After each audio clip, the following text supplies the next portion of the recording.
বিউলির ডাল ভিজিয়ে রেখেছিলাম। এই ডাল বেটে ফুলুরি বানাবো। সেই ফুলুরি দিয়ে পানি ফুলুরি বানাবো। আদা, লঙ্কা, গোলমরিচ এইগুলো একটু বেটে নেব। ওইগুলো সব পেস্ট করে নিয়েছি, আদা, লঙ্কা আর গোলমরিচ। ওর ভিতরে ডাল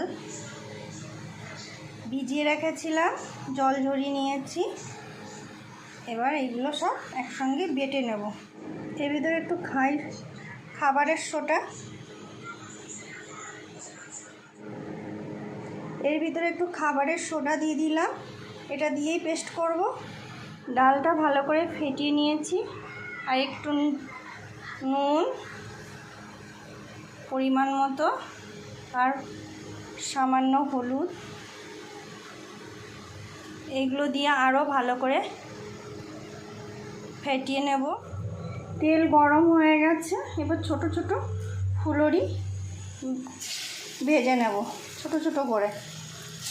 ডিম আঁচ করে ফুলুরিগুলো সব ভেজে নিয়েছি। কিছুটা জলে তেঁতুল ভিজিয়ে রেখেছিলাম, তার ভিতরে বিট নুন আর নুন এইগুলো দিয়ে তেঁতুলটাকে চটকে নেব। একটা মশলা পাউডার বানিয়ে নেব, ধনে, জিরে আর শুকনো লঙ্কা। এবার ভাজা মশলাটা এর ভিতরে দিয়ে ভালো করে গুলে নিলাম। এবার জলটা ছেঁকে নেব।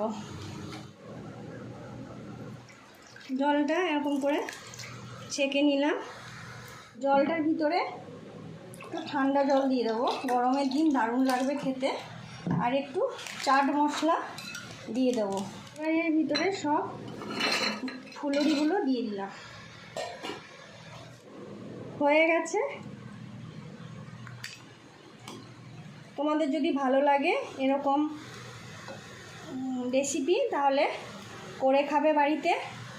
আর লাইক করবে, কমেন্টে জানাবে কেমন হয়েছে, শেয়ার করে দেবে।